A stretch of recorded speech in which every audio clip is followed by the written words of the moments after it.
I work in manufacturing and the production of food. I get to spend most of my day with extremely loud belts, motors, and other noisy moving parts. My only escape from this state of chaos is to the adjacent storage cellars. The only thing I can hear is the sound of entrance fans, circulation of dingy moist air, and the sound of potatoes falling down the newest pile. I am left to my own thoughts. There is no one there but myself. It was there that I realized something profound one day. When I die, the most important information they will say is when I was born, where I lived, what I did to make money, when I died, and who I met along the way. How awful. What an awful way to be remembered. I am not where I'm from. I am not where I'm going. I am not how much money I made that will be divided between my children. I am not who I met. I am what is inside of me. I am what I learned, experienced, felt, and what I did between the dashes on a piece of paper that will be filed away like everything else that is meant to be forgotten. When I wrote these, I never meant to share them. I've been working through the universal trauma that is living in a world devoid of reason and compassion.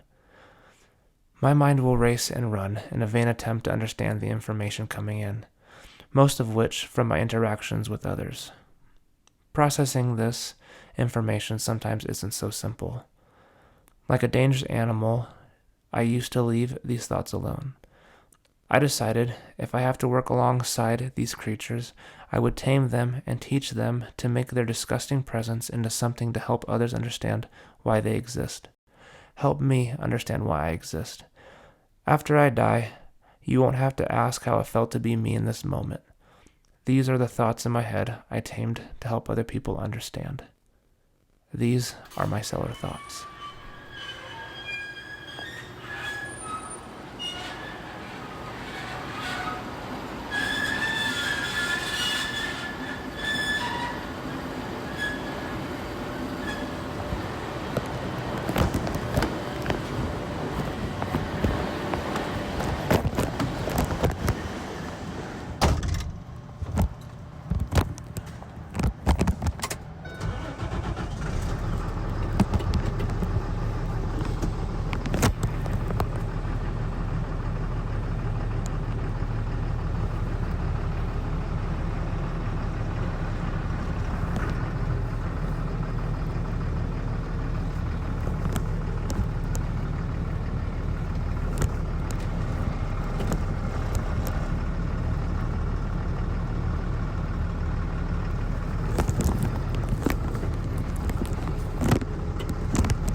If I gave you a rock.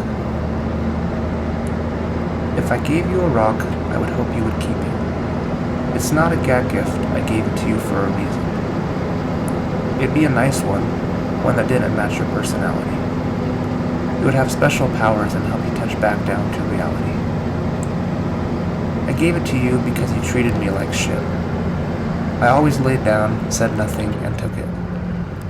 And if one day I took my own life, and later you found out, I would hope it would mess you up and give you some doubt.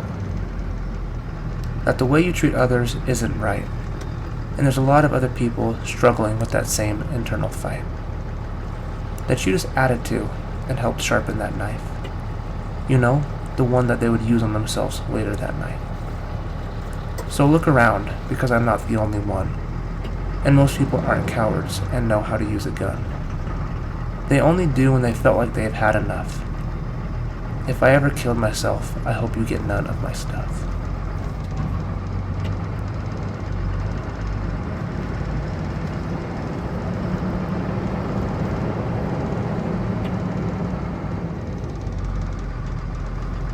Sometimes. Sometimes I think about the Penningtons, and I wonder if they're okay. I wonder if that's still the place in Wailuku where missionaries stay. You used to be able to hear them fighting, but I guess that's what old people do. Once your children grow up, the only person you can pick a fight with is sitting across from you. I don't blame them. I guess it's human nature. We look for confrontation instead of working on improved self-behavior. The Warners asked me to put my life on delay. I didn't know them before 2013, but I wanted their approval anyway. I used to babysit for them, at least that's what I was told. To tell an 18-year-old something like that was maybe dangerous and irresponsibly bold. I was told it'd be the best 2 years, and I would think about it every day. Only one of those were true, but in a much different way. I still feel guilt and shame, even though I did nothing wrong. My brain started to misfire, but I guess that was the plan all along. I suffered so much, all in the name of grace. But none was left for me. I heard from your actions and from some of your face. I did everything I was supposed to, and it was somehow a sin. If anyone asks why I quit, I'll have plenty of reasons.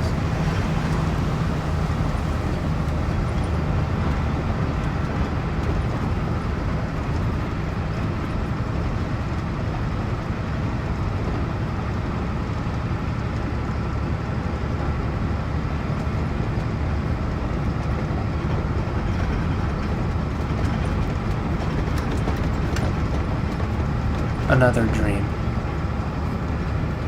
I had another dream. I know it's cliche to put it in a song, but I felt like to not talk about it was wrong. We were all in a church gym with a bunch of people I used to know. It must have been for a dance event or a show. You were behind me, and when I saw you, I started to cry. For the first time, I realized that you were never the bad guy. But all these years I was mad at you. In reality, you were just trying to survive too.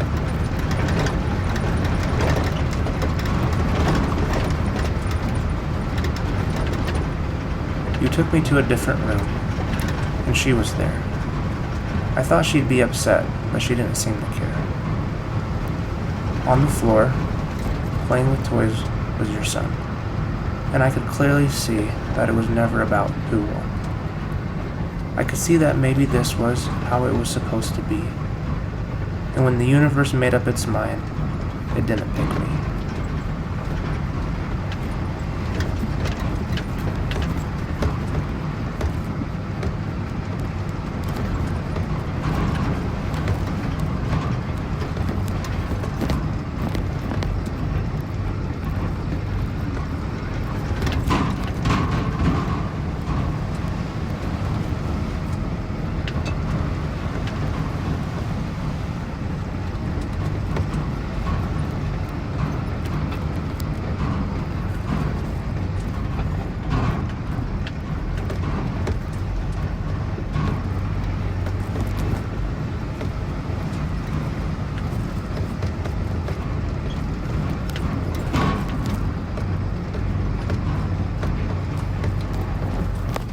To succeed.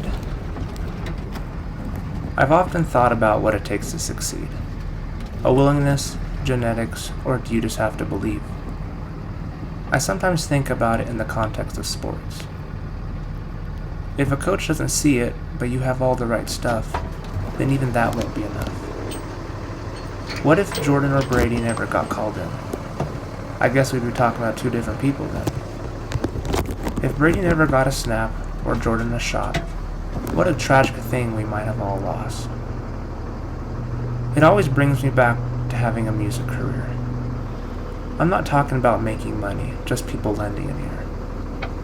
And that's where I always get stuck. Because I couldn't even find 5 friends who gave a flying fuck. In the end, it doesn't matter where I land. But I'm grateful for that experience because at least I know where I stand. With all those fake people who said that they would be there. But when I asked for 35 minutes, all I got were blank stares. So to answer my question, I don't know what it takes to succeed. If I did, it wouldn't be me asking me. One thing I do know now is if you call and I see your name, I'll make sure not to answer because I know for me, you would do the same.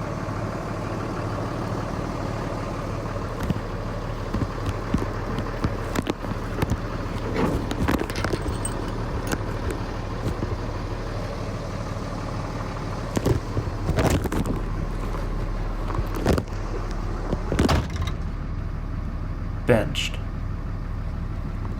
I once got told I couldn't play at a venue that showcased karaoke. Yeah, I know. I was like, are you serious? You gotta be kidding me. They think it's entertaining to hear someone else sing a song someone else wrote. It's actually worse than that, even with a thick sugarcoat. They told me if I wanted to play, I had to show up more. But the only thing that was guaranteed was for them to take my money out the door. They claimed they were doing it with a giving heart, when it only felt like they were tough critics with a different taste in art. It's fine if I didn't make the cut, but it's just weird because I know I'm not the only one that's stuck in a rut. I get it, if no one listens to me, my bills still get paid. It must be a different mindset if you're worried about opening the next day. But you can't be begging to find people to play, and when I knock on your door, you say, no, really, it's fine, it's okay. No, we just have a bigger pool of artists to pick through. No, we haven't forgot about you. Yeah, you know, there's just more people. Love your music though.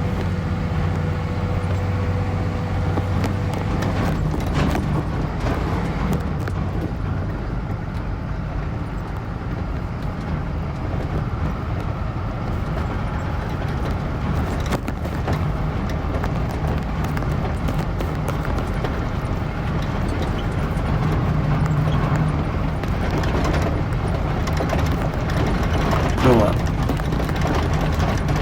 I know a lady who was doing the music thing, but gave it up.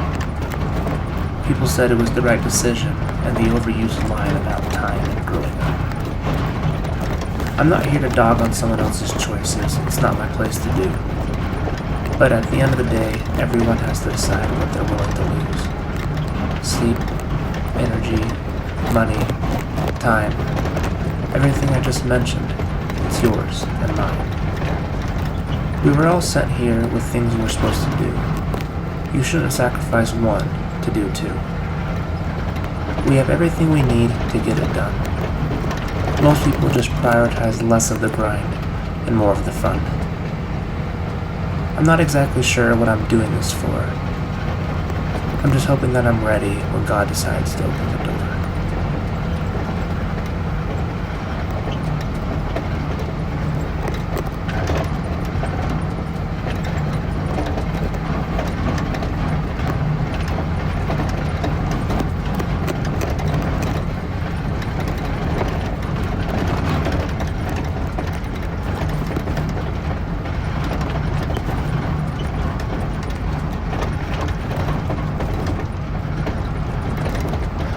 Loyalty. I have loyalty issues, and I'm sure you don't know what I mean. Sure I do. A lot of people suffer. I'm sure it's everything it seems. No, there's a difference. I said loyalty, not trust. And I'm going to give them their own space and time to feel and fuss. When I inconvenience someone, I think I owe them my life. But when they do it to me, well, that's just another night. I try to do everything in my control that I can. When it's the other way around, it's asking too much if it means that they're going to have to stand. It feels like abuse, but it's really one-sided. Maybe it's not when no one speaks up and I can't hide it. It's even really easy to see. But I guess the lesson here is, don't be me.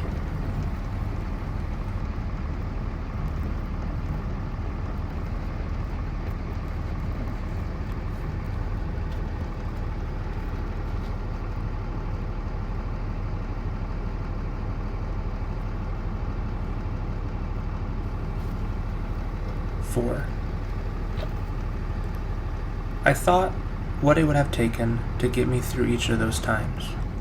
What would have helped me change my mind. All I needed was someone to say, I know you're not fine, and you don't need to hear that it will be okay, because honestly, it probably won't and might not ever be. I know you don't want to live today, but can I make a suggestion? Give tomorrow a chance. Things can change. Maybe someone will need you tomorrow like you needed me today. If your whole purpose was to drive that guy back 5 miles so he didn't have to walk that in the dark, then maybe life's okay.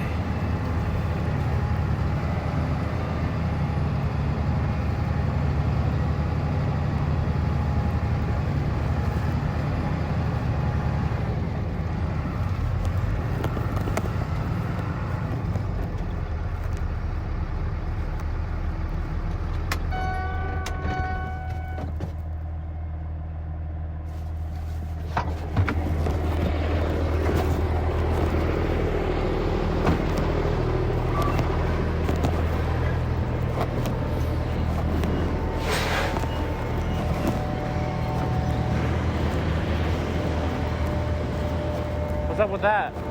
He's a dumbass. What? He's a dumbass.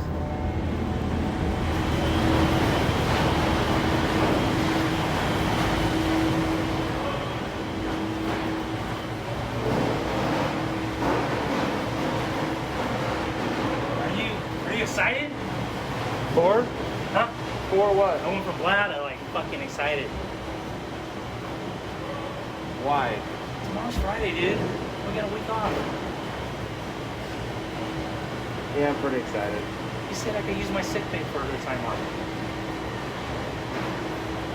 Because my wife's having surgery. Okay. I don't have much fucking sick time anyway, so I used it all on fucking Corona.